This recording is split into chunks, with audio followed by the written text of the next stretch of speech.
পারা আমরা এই রাস্তাটারে অনেক কষ্টে আছি। বিয়া শাদী অনুষ্ঠানে কোনো গাড়ি ঘোড়া আসতে পারে না, এরপরে ছেলেমেয়েরা স্কুলে যেতে পারে না।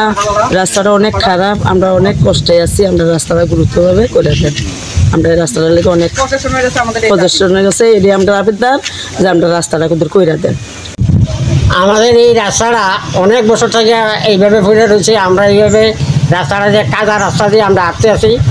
আর এই পর্যন্ত আমরা বাড়ি থেকে মেঘ হইলে আমরা বাড়িতে পারি না, কিন্তু এইভাবে রাস্তাটা পড়ে রয়েছে, আমরা চলতে আছি। আমরা চাই এই রাস্তাটা হোক, হইলে আমরা যাতে একটু সুবিধা হইব।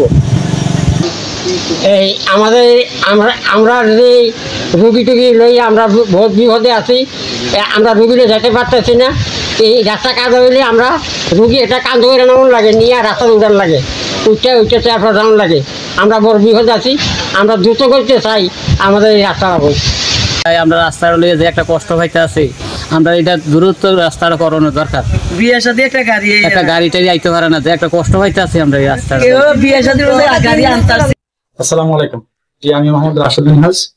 আমি এই রাস্তা আসার পরে আমি এই রাস্তায় দেখছি অনেক অনেক খড়খাদরা, অনেক রাস্তা খারাপ।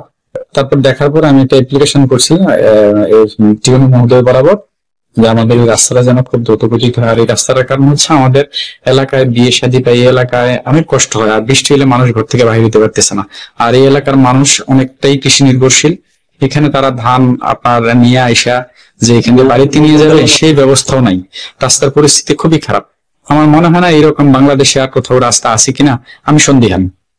আর এই পর্যায়ে আমরা টিউনো স্যারের কাছে আকুল আবেদন এই যে আমরা যেন খুব দ্রুত গতিতে এই রাস্তার কাজ সম্পন্ন।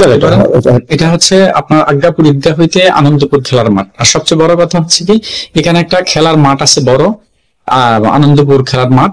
এই মাঠের কাছে অনেক খাত থেকে আমরা এখানে টুর্নামেন্ট ছাড়া হয়, বিভিন্ন বিনোদনের আয়োজন করা হয়, কিন্তু এখানে কোনো লোক আসতে অনেকটা দ্বিধাবোধ করে, এখানে আসতে চায় না, কারণ এই রাস্তার কারণে অনেকটা আসতে চায় না। আর সবচেয়ে বড় কথা হলো কি, আমাদের দরিয়ারপাড় ঈদগার পরে কুমিল্লা জেলার বড় ঈদগার পরে দরিয়ারপাড়, তারপর হচ্ছে আমাদের আজ্ঞাপুর ঈদগাহ। এই ঈদগার মধ্যে এখানে কয়েকটা গ্রামের মানুষ এই রাস্তা দিয়ে যাতায়াত করে, কিন্তু আসলে দুর্ভাগ্যজনক ভাবে বলতে হয় এই রাস্তা দিয়ে আসা যাওয়ার কোন সুযোগ নেই।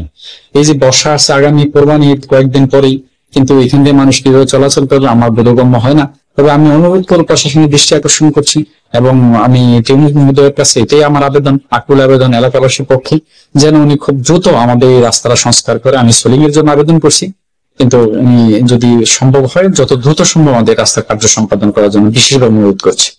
আসসালামু আলাইকুম। আসসালামু আলাইকুম।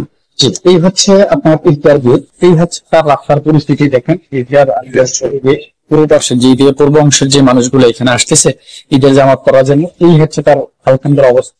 এই রাস্তাটা দিয়ে আমাদের মানুষ যারা ঈদগাহের বড় ঈদগাহ, এই ঈদগাহের মধ্যে মানুষ নামাজ পড়তে আসে, কিন্তু অনেক কষ্ট, তাদের কাপড় নষ্ট হয়, বিশেষ করে বাড়ির থেকে আসে, তারপর কাপড়গুলো নষ্ট হয় মানুষের। খুব বিভ্রান্তিকর অবস্থার মধ্যে মানুষ আছে।